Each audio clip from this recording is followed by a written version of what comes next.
ಎಲ್ಲರಿಗೂ ನಮಸ್ಕಾರ ಸ್ನೇಹಿತರೆ. ವೈದಿಕ ಜ್ಯೋತಿಷ್ಯ ಶಾಸ್ತ್ರದ ಪ್ರಕಾರ 2026ರಲ್ಲಿ ಮಿಥುನ ರಾಶಿಯವರಿಗೆ ಯಾವ ಫಲಗಳಿವೆ? ಉದ್ಯೋಗ ರಂಗ, ವೈಯಕ್ತಿಕ ಬದುಕು, ಕೌಟುಂಬಿಕ ಜೀವನ, ಪ್ರೀತಿ ಪ್ರೇಮ ಹೇಗಿರಲಿದೆ?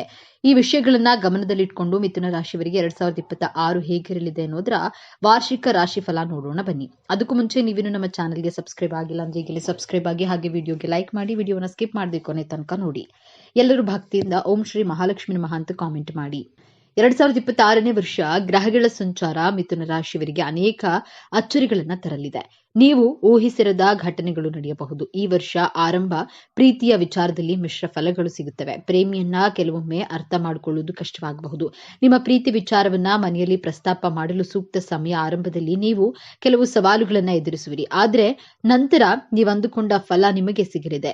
ಇನ್ನು ದಾಂಪತ್ಯದ ಸಮಸ್ಯೆಗಳನ್ನ ಶಾಂತಿಯುತವಾಗಿ ಪರಿಹರಿಸಿ ಅನಗತ್ಯ ಸಂಘರ್ಷಣೆಗಳನ್ನ ಸಂಬಂಧಗಳಲ್ಲಿ ಅಂತರವನ್ನ ಉಂಟು ಮಾಡಬಹುದು.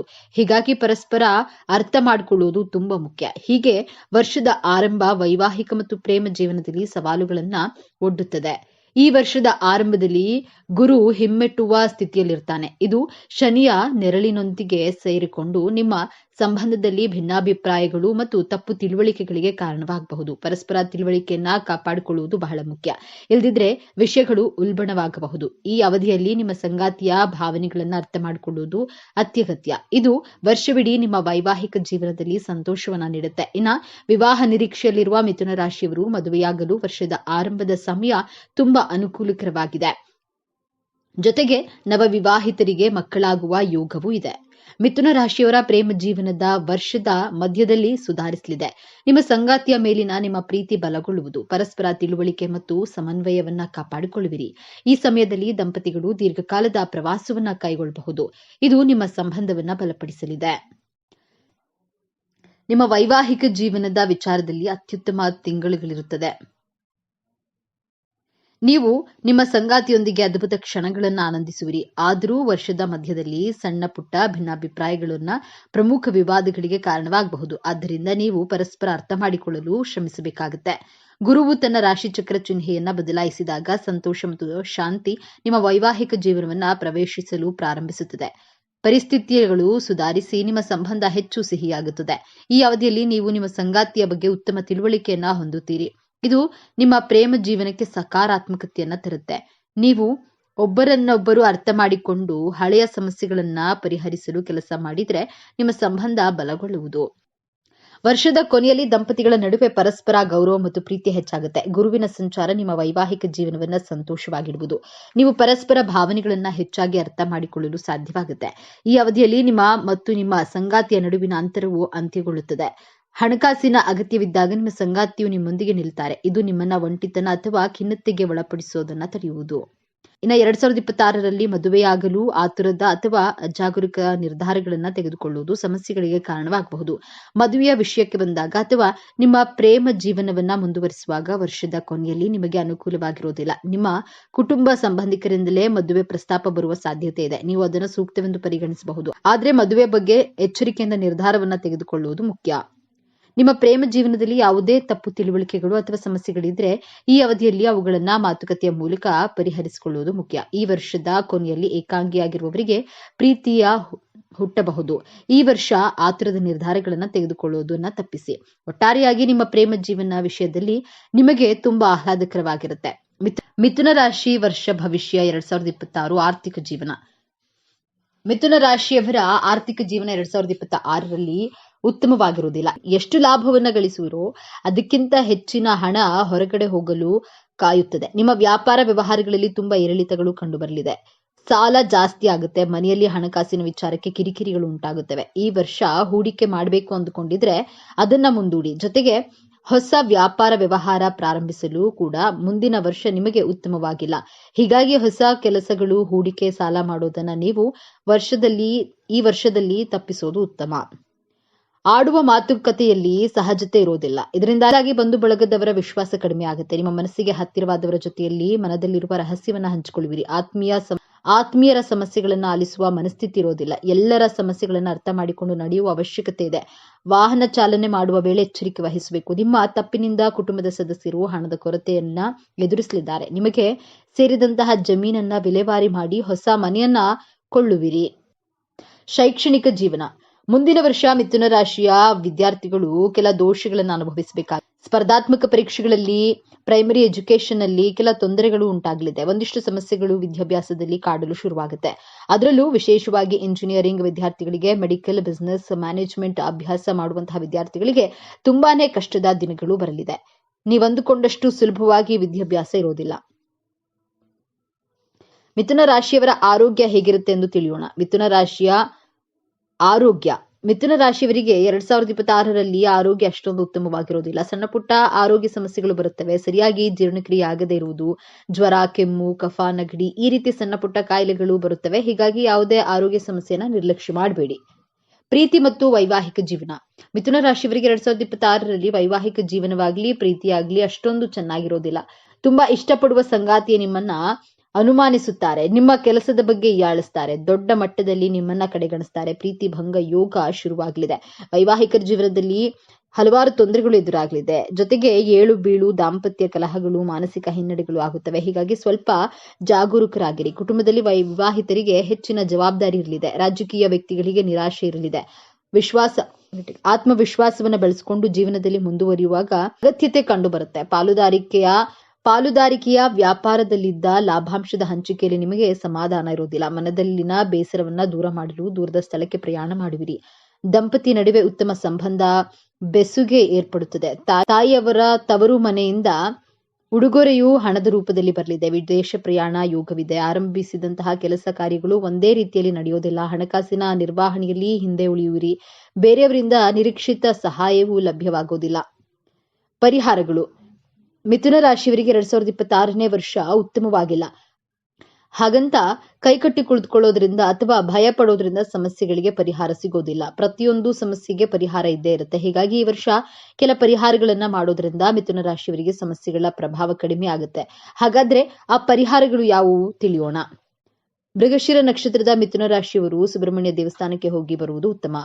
ಆರಿದ್ರ ನಕ್ಷತ್ರದ ಮಿಥುನ ರಾಶಿಯವರು ತಾಂಜಾವೂರಿನ ಬೃಹದೀಶ್ವರಿ ದೇವಸ್ಥಾನಕ್ಕೆ ಭೇಟಿ ನೀಡಿ. ಪುನರ್ವಸು ನಕ್ಷತ್ರದ ಮಿಥುನ ರಾಶಿಯವರು ಗುರು ದತ್ತಾತ್ರೇಯ ದೇವರ ಆರಾಧನೆ ಮಾಡಿ.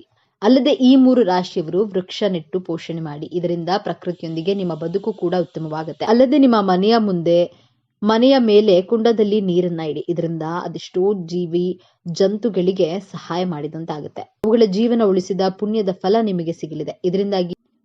ಇದರಿಂದಾಗಿ ದೇವರೇ ನಿಮ್ಮನ್ನ ಮೆಚ್ಚಿಕೊಳ್ಳುತ್ತಾನೆ. ಶುಭವಾಗಲಿ. ಭಗವಂತನು ನೀಡಿರುವಂತಹ ಶಕ್ತಿಯುತವಾದ ವರಗಳಲ್ಲಿ ಮಿಥುನ ರಾಶಿಯವರು ಯಾವೆಲ್ಲ ಲಾಭಗಳನ್ನ ಪಡೆಯುತ್ತಾರೆ, ಮಿಥುನ ರಾಶಿಯವರ ಮುಂದಿನ ಜೀವನವನ್ನ ಹೇಗೆಲ್ಲ ನಡೆಸ್ತಾರೆ, ಈ ರಾಶಿಯವರ ಆಚಾರ ವಿಚಾರಗಳು ಹಾಗೂ ನಡತೆ ಸ್ವಭಾವಗಳು ಹೇಗಿರಲಿವೆ, ಮಿಥುನ ರಾಶಿಯವರು ಹಣಕಾಸಿನ ವಿಚಾರದಲ್ಲಿ ಅನುಕೂಲತೆಯನ್ನ ಹೇಗೆ ಕಾಣ್ತಾರೆ, ಈ ರಾಶಿಯವರ ವೃತ್ತಿ ಜೀವನ ಹೇಗೆಲ್ಲ ನಡೆಸುತ್ತಾರೆ, ಮಿಥುನ ರಾಶಿಯವರ ಮನಸ್ಸಿನಲ್ಲಿ ಅಡಗಿರುವ ನಿಗೂಢ ಭಯ ಯಾವುದು, ಈ ಭಯದಿಂದ ಹೇಗೆ ಹೊರಗಡೆ ಬರಬೇಕು ಎಂಬಂತಹ ಸೂಪರ್ ಇಂಟ್ರೆಸ್ಟಿಂಗ್ ವಿಚಾರಗಳನ್ನ ಈ ವಿಡಿಯೋದಲ್ಲಿ ತಿಳಿಸಿಕೊಡಲಿದ್ದೇನೆ ಅನ್ನೋದರ ಬಗ್ಗೆ ಈ ವಿಡಿಯೋದಲ್ಲಿ ಮಿಥುನ ರಾಶಿಯವರು ಸಂಪೂರ್ಣ ಮಾಹಿತಿಯನ್ನ ತಿಳಿಯೋಣ. ಬನ್ನಿ. ಅದಕ್ಕೂ ಮುಂಚೆ ನೀವೇನಾದ್ರೂ ಭಗವಂತ ಮತ್ತು ಜ್ಯೋತಿಷ್ಯ ಶಾಸ್ತ್ರವನ್ನ ನಂಬೋದಾದ್ರೆ ಈಗಲೇ ವಿಡಿಯೋಗೊಂದು ಲೈಕ್ ಕೊಡಿ ಮತ್ತು ತಪ್ಪದೆ ನಮ್ಮ ಚಾನೆಲ್ ಅನ್ನ ಸಬ್ಸ್ಕ್ರೈಬ್ ಮಾಡಿಕೊಳ್ಳಿ.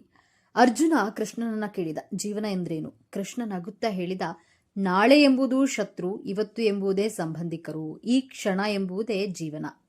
ಭಯ ಪಡೋದು ಮನುಷ್ಯನ ಸಹಜ ಗುಣವಾಗಿದೆ. ಎಲ್ಲರೂ ಕೇವಲ ಭೂತ ಪ್ರೇತಗಳಿಗೆ ಮಾತ್ರ ಹೆದರಬೇಕು ಎಂದೇನಿಲ್ಲ. ಪ್ರತಿಯೊಬ್ಬರಿಗೂ ಹೆದರಿಸುವ ವಿಚಾರಗಳು ಬೇರೆ ಬೇರೆ ಆಗಿರುತ್ತದೆ, ವಿಭಿನ್ನವಾಗಿರುತ್ತೆ. ಭವಿಷ್ಯತ್ ಕಾಲದ ಬಗ್ಗೆ ಹೆಚ್ಚು ಆಲೋಚನೆ ಮಾಡುವುದು ಭಯದ ಮೂಲ ಕಾರಣವಾಗಿರುತ್ತದೆ. ಜನ್ಮ ಕುಂಡಲಿಯ 6, 8, 12ನೇ ಭಾವದಿಂದ ನಿಮ್ಮ ಮನಸ್ಸಿನಲ್ಲಿ ಕಾಡುವ ಭಯದ ಮೂಲಗಳನ್ನು ಕಂಡುಹಿಡಿಯಬಹುದು. ಕಾಡುವ ಭಯಕ್ಕೆ ಮೂಲ ಕಾರಣವನ್ನ ಕಂಡುಹಿಡಿಯಬಹುದು. 6ನೇ ಭಾವದಿಂದ ರೋಗ, ಋಣ, ಶತ್ರುಗಳ ಬಗ್ಗೆ ಭಯ ಕಾಡಿದ್ರೆ 8ನೇ ಭಾವದಿಂದ ನಿಮ್ಮ ಜೀವನದಲ್ಲಿ ನಡೆಯುವ ಆಕಸ್ಮಿಕ ಘಟನೆಗಳ ಭಯ ಕಾಡುತ್ತೆ. 12ನೇ ಭಾವದಿಂದ ವಸ್ತುಗಳನ್ನ, ಸಂಬಂಧಗಳನ್ನ ಕಳೆದುಕೊಳ್ಳುವಂತಹ ಭಯ, ಬಂಧನದ ಭಯವನ್ನ ಕಂಡುಹಿಡಿಯಬಹುದು. ಕಾಲಪುರುಷನ ಕುಂಡಲಿಯಲ್ಲಿ ಮಿಥುನ ರಾಶಿ 3ನೆಯ ಭಾವವಾಗಿದೆ. ಮಿಥುನ ರಾಶಿಯ ಅಧಿಪತಿ ಬುದ್ಧಿವಂತಿಕೆಗೆ ಹೆಸರಾದ ಗ್ರಹ ಬುಧ ಗ್ರಹ. ಮಿಥುನ ರಾಶಿ ದ್ವಿಸ್ವಭಾವ ರಾಶಿಯಾಗಿದೆ. ಇವರ ಯೋಚನಾ ಲಹರಿಗಳು ತೀವ್ರಗತಿಯಲ್ಲಿರುತ್ತದೆ. ಕ್ಷಣ ಕ್ಷಣಕ್ಕೂ ಇವರು ಯೋಚಿಸುವ ರೀತಿ ಬದಲಾಗುತ್ತದೆ. ಮಿಥುನ ರಾಶಿ ವಾಯುತತ್ವ ರಾಶಿಯಾಗಿರೋದ್ರಿಂದ ಇವರಿಗೆ ಪ್ರವಾಸಕ್ಕೆ ಹೋಗಲು ಇಷ್ಟ, ಮಾತನಾಡಲು ಬಹಳ ಇಷ್ಟ. ನಿಮ್ಮ ಸುತ್ತಮುತ್ತಲಿನಲ್ಲಿರುವ ನಿಮ್ಮ ಕುಟುಂಬದವರು ನಿಮ್ಮ ಯೋಚನಾ ಶಕ್ತಿಯನ್ನು ಅರ್ಥ ಮಾಡಿಕೊಳ್ಳುವುದಿಲ್ಲ. ಮನಸ್ಸಿನಿಂದ ಕೋಮಲ, ಅತಿ ಬುದ್ಧಿವಂತಿಕೆ, ಮಾತೇ ಇವರ ಬಂಡವಾಳವಾಗಿರುತ್ತೆ. ಯಾವುದೇ ಕೆಲಸ ಮಾಡುವ ಮುನ್ನ ಅದರ ಪಾಸಿಟಿವ್ ಹಾಗೂ ನೆಗೆಟಿವ್ ರಿಸಲ್ಟ್ಗಳನ್ನ ಯೋಚಿಸ್ತೀರಾ. ಮಿಥುನ ರಾಶಿಯವರ ಮೇಲೆ ಒಂದು ಆರೋಪವಿದೆ. ಅದು ಏನಂದ್ರೆ ಅವರು ಹಿಡಿದ ಕೆಲಸವನ್ನು ಸಂಪೂರ್ಣವಾಗಿ ಮಾಡಿ ಮುಗಿಸದೆ ಅರ್ಧಕ್ಕೆ ಕೈ ಬಿಡ್ತಾರೆ ಎಂಬಂತಹ ಆರೋಪ. ಅದೃಷ್ಟ ಹಾಗೂ ದುರಾದೃಷ್ಟ ಯಾವಾಗಲೂ ನಿಮ್ಮ ಜೊತೆ ಕಣ್ಣ ಮುಚ್ಚಾಲೆ ಆಟ ಆಡುತ್ತಲೇ ಇರ್ತದೆ. ಮಿಥುನ ರಾಶಿಯವರು ನಿಮ್ಮ ಜೀವನದಲ್ಲಿ ಒಂದನ್ನ ಪಡೆದುಕೊಳ್ಳಲು ಮತ್ತೊಂದನ್ನ ತ್ಯಾಗ ಮಾಡಬೇಕಾಗತ್ತೆ. ನಿಮ್ಮ ಜೀವನದ ಪ್ರಮುಖ ಸಂಗತಿಗಳಾಗಿದೆ. ಈ ಒಂದು ಸಂತೋಷವನ್ನ ಪಡೆಯಬೇಕಾದ್ರೆ ಒಂದು ತ್ಯಾಗವನ್ನ ಮಾಡಲೇಬೇಕು. ನೀವು ಪ್ರಬುದ್ಧರಂತೆ ಲೇಖನ, ಬರವಣಿಗೆ, ಚರ್ಚೆ, ಸಂವಾದದಲ್ಲಿ ನಿಮ್ಮನ್ನ ನೀವು ತೊಡಗಿಸಿಕೊಳ್ಳಲು ಇಷ್ಟಪಡ್ತೀರಾ. ಜೀವನದಲ್ಲಿ ನಿಮ್ಮನ್ನ ಯಾರೂ ಅರ್ಥ ಮಾಡಿಕೊಳ್ಳದೆ ಇದ್ದಾಗ ನಿಮ್ಮದೇ ಆದ ಜ್ಞಾನವನ್ನ ಕಲಿಯುವ ಕಡೆ ಹೆಚ್ಚು ಆಕರ್ಷಿತರಾಗ್ತೀರಾ. ವಿದ್ಯಾರ್ಥಿ ಜೀವನದಿಂದಲೇ ಬಹಳ ಚಿಂತನಾ ಮಂಥನಗಳನ್ನ ಮಾಡ್ತೀರಾ. ಕೆಲವೊಂದು ಮಿತ್ರರು ನಿಮ್ಮಿಂದ ದೂರವಾದ್ರೆ ಒಂದಿಷ್ಟು ಮಿತ್ರರು ನಿಮ್ಮ ಜೀವನದ ಜೊತೆಯಲ್ಲಿಯೇ ಇರ್ತಾರೆ. ಮಿಥುನ ರಾಶಿಯವರಿಗೆ ತನ್ನ ಸ್ನೇಹಿತರೊಡನೆ ಸಮಯ ಕಳೆಯಲು, ತನ್ನ ಮನಸ್ಸಿನ ಮಾತುಗಳನ್ನ ಹಂಚಿಕೊಳ್ಳಲು, ಜೀವನ ಪ್ರತಿ ಸವಿ ನೆನಪುಗಳನ್ನ ಸ್ನೇಹಿತರೊಡನೆ ಚರ್ಚೆ ಮಾಡಲು ಹಂಚಿಕೊಳ್ಳೋದೆಂದ್ರೆ ಇಷ್ಟಪಡ್ತಾರೆ. ನಿಮ್ಮ ಈ ಸ್ವಭಾವವೇ ನಿಮ್ಮ ಮನಸ್ಸಿನ ಭಯದ ಮೂಲ ಕಾರಣವಾಗಿದೆ. ಮಿಥುನ ರಾಶಿಯವರ ಮನಸ್ಸಿನಲ್ಲಿ ಕಾಡುವ ಅವ್ಯಕ್ತ ಭಯ, ನಾನು ಏಕಾಂಗಿಯಾಗಿಬಿಟ್ರೆ, ನನ್ನಿಂದ ನನ್ನ ಬಾಳ ಸಂಗಾತಿ, ನನ್ನ ಸ್ನೇಹಿತರು, ಕುಟುಂಬದ ಸದಸ್ಯರು ದೂರವಾದ್ರೆ ಎಂಬಂತಹ ಒಂಟಿತನದ ಭಯ ನಿಮ್ಮನ್ನ ಬಿಟ್ಟು ಬಿಡದೆ ಕಾಡುತ್ತೆ. ಹೆದರಬೇಡಿ. ಮನುಷ್ಯ ಹುಟ್ಟುವಾಗಲೂ ಒಂಟಿ, ಸಾಯುವಾಗಲೂ ಒಂಟಿ. ಇನ್ ಕೇಸ್ ನೀವು ಒಂಟಿಯಾಗಿರುವ ಸನ್ನಿವೇಶಗಳು ನಿಮ್ಮ ಜೀವನದಲ್ಲಿ ಸೃಷ್ಟಿಯಾದ್ರೆ, ನೀವು ಏನಾದರೂ ಹೊಸ ಆವಿಷ್ಕಾರ, ಸಂಶೋಧನೆ, ಕೆಲಸ, ಹೊಸ ಜ್ಞಾನವನ್ನ ಕಲಿಯಲು ದೇವರು ನಿಮಗೆ ಕೊಟ್ಟಂತಹ ಅಮೂಲ್ಯವಾದಂತಹ ಸಮಯ ಅಂದುಕೊಳ್ಳಬೇಕೇ ವಿನಃ ನಾನು ಒಂಟಿಯಾಗಿ ಇರಲು ಸಾಧ್ಯವಿಲ್ಲ ಎಂಬ ನಿಮ್ಮ ಮನಸ್ಸಿನ ಭಯದಿಂದ ಹೊರಗಡೆ ಬನ್ನಿ. ಇನ್ನು ಮಿಥುನ ರಾಶಿಯವರು, ಇವರಿಗೆ ವಯಸ್ಸಾದ್ರೂ ವಯಸ್ಸಾಗಿಲ್ಲವೇನೋ ಎನ್ನುವ ರೀತಿಯಲ್ಲಿ ಕಾಣ್ತಾರೆ. ಮಿಥುನ ರಾಶಿಯವರು ಇದು ಇವರಿಗೆ ಪ್ಲಸ್ ಪಾಯಿಂಟ್ ಆಗಿರುತ್ತೆ. ಮಿಥುನ ರಾಶಿಯವರು ಇವರಿಗೆ 60 ವರ್ಷ ವಯಸ್ಸಾಗಿದ್ರೂ ಸಹ ಇನ್ನು 40 ಅಥವಾ 45 ವರ್ಷ ಹಾಗೆ ಕಾಣಿಸ್ತಾರೆ. ಮಿಥುನ ರಾಶಿಯವರಿಗೆ ಇದು ಭಗವಂತ ಕೊಟ್ಟಿರುವಂತಹ ಶಕ್ತಿಯುತವಾದ ವರವೆಂದೇ ಹೇಳಬಹುದು. ಇನ್ನು ಮಿಥುನ ರಾಶಿಯವರು ಎಂಜಾಯ್ ಮಾಡುವ ಮನಸ್ಥಿತಿಯನ್ನು ಬೆಳೆಸ್ಕೊಂಡಿರ್ತಾರೆ. ಇವರು ಬುದ್ಧಿವಂತರಾಗಿರ್ತಾರೆ, ಜ್ಞಾನವಂತರಾಗಿರ್ತಾರೆ, ಮಾತುಗಾರಿಕೆಗೇನೂ ಕೂಡ ಚೆನ್ನಾಗಿರುತ್ತೆ. ಹಾಗಾಗಿ ಇವರು ಎಂಜಾಯ್ ಮಾಡಬೇಕು, ನನ್ನ ಲೈಫ್ನ ಸಖತ್ತಾಗಿ ನಾನು ಎಂಜಾಯ್ ಮಾಡಬೇಕು ಎನ್ನುವ ಮನೋಭಾವವನ್ನು ರೂಢಿಸಿಕೊಂಡಿರ್ತಾರೆ. ಇದೊಂದು ಇರೋದು ಒಂದೇ ಜೀವನ, ಎಂಜಾಯ್ ಮಾಡಿಕೊಂಡು, ತುಂಬಾ ಸಾಧಿಸಿಕೊಂಡು, ತುಂಬಾ ತಿಳ್ಕೊಂಡು, ತುಂಬಾ ಸಂತೋಷವಾಗಿದ್ದು ನಾನು ಸಾಯ್ಬೇಕು ಅನ್ನೋದು ಮನೋಭಾವ ಇವರದ್ದಾಗಿರುತ್ತೆ. ಇನ್ನು ಮಿಥುನ ರಾಶಿಯವರು ಲಕ್ಸುರಿ ಜೀವನ ಮಾಡಬೇಕು ಎನ್ನುವಂತಹ ಮನೋಭಾವದವರು. ಈ ರಾಶಿಯವರು ಎಂಜಾಯ್ ಮಾಡಬೇಕು ಎನ್ನುವುದಲ್ಲದೆ ಜೀವನದಲ್ಲಿ ಲಕ್ಸುರಿ ಆಗಿರಬೇಕು ಅಂತಾನೂ ಕೂಡ ಇವರು ಯೋಚನೆ ಮಾಡ್ತಾನೆ ಇರ್ತಾರೆ. ಈ ರಾಶಿಯವರು, ನಮಗೆ ಇರೋದು ಒಂದೇ ಜೀವನ, ಜೀವನದಲ್ಲಿ ಇರುವಷ್ಟು ದಿನ ಬರೀ ಕಷ್ಟಗಳಿಂದ ನೆಮ್ಮದಿ ಇಲ್ಲದೆ ಸಾಯುವ ಬದಲು ಜೀವನದಲ್ಲಿ ಎಂಜಾಯ್ ಮಾಡೋಣ ಎನ್ನುವ ರೀತಿಯಲ್ಲಿ ಬದುಕುವರು ಈ ಮಿಥುನ ರಾಶಿಯವರು. ಮಿಥುನ ರಾಶಿಯವರು ಸ್ವಭಾವದವರು ಅಂದ್ರೆ ಎರಡು ಸ್ವಭಾವವನ್ನ ಹೊಂದಿರ್ತಾರೆ. ಒಂದು ಕಡೆ ಒಳ್ಳೆಯವರು ತರಾನು ಇರ್ತಾರೆ, ಆ ಕಡೆ ಕೋಪದವರು ತರಾನು ಇರ್ತಾರೆ. ಈ ರಾಶಿಯವರಿಗೆ ತುಂಬಾ ಕನ್ಫ್ಯೂಷನ್ ಅನ್ನೋದು ಜಾಸ್ತಿ ಇರುತ್ತೆ. ಇವರು ಒಂದು ವಿಷಯ ತಿಳ್ಕೊಳ್ಬೇಕು ಅಂದ್ರೆ ಇದು ಒಳ್ಳೆಯದಾ ಕೆಟ್ಟದಾ ಎಂದು ಇವರು ತುಂಬಾನೇ ಕನ್ಫ್ಯೂಷನ್ ಮಾಡ್ಕೊಳ್ತಾರೆ. ಮಿಥುನ ರಾಶಿಯವರು ಇವರ ಜೀವನ ನಡೆಸೋದ್ರಲ್ಲಿ ಇವರು ತುಂಬಾನೇ ಕನ್ಫ್ಯೂಷನ್ ಅಲ್ಲಿ ಇರ್ತಾರೆ. ಆದ್ರೆ ಅಷ್ಟೇ ಕನ್ಫ್ಯೂಷನ್ ಇದ್ರೂ ನಿರ್ಧಾರವನ್ನ ಇವರು ಬೇಗ ಮಾಡ್ತಾರೆ. ಇದು ಒಳ್ಳೆಯದೇ ಆಗಿರ್ಲಿ ಕೆಟ್ಟದೇ ಆಗಿರ್ಲಿ, ಇವರು ನಿಧಾನವಾಗಿ ಯೋಚನೆ ಮಾಡಿ ಆದಷ್ಟು ಬೇಗ ನಿರ್ಧಾರವನ್ನ ತೆಗೆದುಕೊಳ್ತಾರೆ. ಇವರ ಜೀವನದಲ್ಲಿ ಇವರು ಇದೇ ರೀತಿ ಮಾಡೋದು. ಇನ್ನು ಮಿಥುನ ರಾಶಿಯವರು ಎಲ್ಲಾ ಕೆಲಸಗಳಲ್ಲಿಯೂ ಕೂಡ ಕಾಣಿಸಿಕೊಳ್ತಾರೆ. ಅಂದ್ರೆ ಇವರಿಗೆ ಬುದ್ಧಿವಂತಿಕೆ ಇರೋದ್ರಿಂದ, ಮಾತುಗಾರಿಕೆಯಲ್ಲೂ ಸಹ ಎತ್ತಿದ ಕೈಯಾಗಿರೋದ್ರಿಂದ ಎಲ್ಲದರಲ್ಲಿಯೂ ಸಹ ಇವರು ಬಹಳ ಮುಂದೆನೆ ಇರ್ತಾರೆ. ಮಿಥುನ ರಾಶಿಯವರು, ಇವರಿಗೆ ಸ್ಟೇಜ್ ಫಿಯರ್ ಅನ್ನೋದೇ ಇರೋಲ್ಲ. ಮಿಥುನ ರಾಶಿಯವರು ಸಾಮಾನ್ಯವಾಗಿ ಹಾಗೂ ಸರಳವಾಗಿ ಮಾತನಾಡ್ತಾರೆ. ಈ ರಾಶಿಯವರು ಬೇಜಾರ್ನಲ್ಲಿದ್ರೂ ಸಹ ಕರೆಕ್ಟ್ ಆಗಿ ಮಾತನಾಡ್ತಾರೆ, ಇಲ್ಲ ಚೆನ್ನಾಗಿದ್ರು ಕೂಡ ಕರೆಕ್ಟ್ ಆಗಿ ಮಾತನಾಡ್ತಾರೆ. ಈ ರೀತಿಯ ಸ್ವಭಾವದವರು ಮಿಥುನ ರಾಶಿಯವರು. ಇನ್ನ ಯಾವುದೇ ಕೆಲಸ ಬೇಕಾದ್ರೂ ಮಾಡ್ತಾರೆ. ಇವರಿಗೆ ಬುದ್ಧಿಶಕ್ತಿ ಚೆನ್ನಾಗಿರೋದ್ರಿಂದ ಇವರು ಏನೇ ಕೆಲಸ ಮಾಡಿದ್ರು ಸಹ ಅದರಲ್ಲಿ ಉತ್ತಮವಾಗಿ ಜಯಗಳಿಸ್ತಾರೆ. ಯಾವುದೇ ವಿಚಾರದಲ್ಲಿಯೂ ಸಹ ತಕ್ಕ ಉತ್ತರ ಕೊಡುವಂತಹ ರಾಶಿ ಅಂದ್ರೆ ಅದು ಮಿಥುನ ರಾಶಿಯವರು. ಯಾರಾದ್ರೂ ಇವರಿಗೆ ಬೇಜಾರು ಮಾಡಿಸಿದ್ರೆ ಇವರು ಅವರಿಗೆ ಕರೆಕ್ಟ್ ಆಗಿ ಉತ್ತರ ಕೊಟ್ಟಿರ್ತಾರೆ. ಇಲ್ಲವೇ ಯಾವುದಾದ್ರೂ ವಿಚಾರದ ಬಗ್ಗೆ ಮಾತನಾಡುವಾಗ ಇವರನ್ನ ಸಿಲುಕಿಸಿದ್ರೆ ಅಲ್ಲಿಯೂ ಸಹ ಕರೆಕ್ಟ್ ಆಗಿ ಉತ್ತರ ಕೊಟ್ಟಿರ್ತಾರೆ. ಈ ರೀತಿಯ ಮನೋಭಾವದವರು ಈ ಮಿಥುನ ರಾಶಿಯವರು.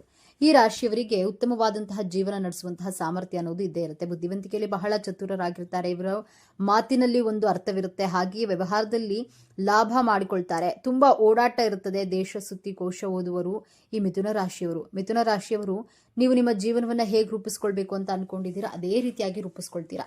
ಈ ರಾಶಿಯವರಿಗೆ ದೂರದೃಷ್ಟಿ ಚೆನ್ನಾಗಿರುತ್ತೆ. ಅಂದ್ರೆ ಯಾವುದೇ ಕೆಲಸ ಮಾಡಿದ್ರು ಕೂಡ ಕಣ್ಣಲ್ಲಿ ನೋಡಿಕೊಂಡು ಕೈಯಲ್ಲಿ ಮಾಡಬೇಕು ಅಂತಾರಲ್ಲ, ಅದೇ ರೀತಿಯಾಗಿ ಇವರು ಈ ರಾಶಿಯವರು ಕೆಲಸವನ್ನ ಮಾಡಿ ಮುಗಿಸ್ತಾರೆ. ಇನ್ನು ಈ ಮಿಥುನ ರಾಶಿಯವರು, ಇವರಿಗೆ ಗಮನ ಹರಿಸುವ ಗ್ರಹಿಕೆ ತುಂಬಾನೇ ಚೆನ್ನಾಗಿ ಕೆಲಸ ಮಾಡುತ್ತೆ. ಅಂದ್ರೆ ಯಾರಾದ್ರೂ ಏನಾದ್ರೂ ಮಾಡಿದ್ರೆ ಬರೀ ಕಣ್ಣಿನಿಂದಲೇ ನೋಡ್ಕೊಂಡು ಇವರು ಕೆಲಸ ಮಾಡಿ ಮುಗಿಸುವ ಚಾಣಾಕ್ಷ ಚತುರರು ಈ ಮಿಥುನ ರಾಶಿಯವರು. ಅಷ್ಟು ಉತ್ತಮವಾಗಿರುತ್ತೆ. ಇವರ ಬುದ್ಧಿವಂತಿಕೆ ಹಾಗೂ ಮಾತಿನಲ್ಲಿ ಚತುರರು. ಇವರ ಮಾತುಗಾರಿಕೆ ನೋಡಿದರೆ ಮಿಥುನ ರಾಶಿಯವರಿಗೆ ಆ ಭಗವಂತ ಕೊಟ್ಟಿರುವಂತಹ ಶಕ್ತಿಯುತವಾದ ಹಾಗೂ ಪ್ರಸಿದ್ಧವಾದ ವರಗಳು ಯಾವುದೆಂದು ತಿಳಿದಿದೆ. ನೀವು ಮಿಥುನ ರಾಶಿಯವರು ಆಗಿದ್ರೆ ನಿಮಗೂ ಸಹ ಈ ರೀತಿಯಾಗಿ ಅನಿಸಿದ್ಯಾ? ಈ ಮಾಹಿತಿ ನಿಜವೆಂದು ನಿಮಗೆ ಅನಿಸಿದ್ರೆ ದಯವಿಟ್ಟು ಕಾಮೆಂಟ್ ಬಾಕ್ಸ್ನಲ್ಲಿ ತಿಳಿಸಿ. ಓಂ ಗುರುದೇವೋ ನಮಃ ಎಂದು ಕಾಮೆಂಟ್ ಮಾಡಿ. ಈ ವಿಡಿಯೋ, ಈ ಮಾಹಿತಿ ನಿಮಗೆ ಇಷ್ಟವಾಗಿದೆ ಎಂದು ನಾನು ಭಾವಿಸುತ್ತಿದ್ದೇನೆ. ಈ ಮಾಹಿತಿಯನ್ನು ಲೈಕ್ ಮಾಡಿ, ಶೇರ್ ಮಾಡಿ, ತಪ್ಪದೆ ನಮ್ಮ ಚಾನಲ್ಗೆ ಸಬ್ಸ್ಕ್ರೈಬ್ ಮಾಡಿಕೊಳ್ಳಿ. ಒಂದೊಳ್ಳೆ ಮಾಹಿತಿಯೊಂದಿಗೆ ಪುನಃ ಭೇಟಿಯಾಗೋಣ. ಅಲ್ಲಿಯವರೆಗೂ ನೋಡ್ತಾ ಇರಿ ನಮ್ಮ ಚಾನೆಲ್. ಶುಭವಾಗಲಿ. ಎಲ್ಲರಿಗೂ ಧನ್ಯವಾದಗಳು.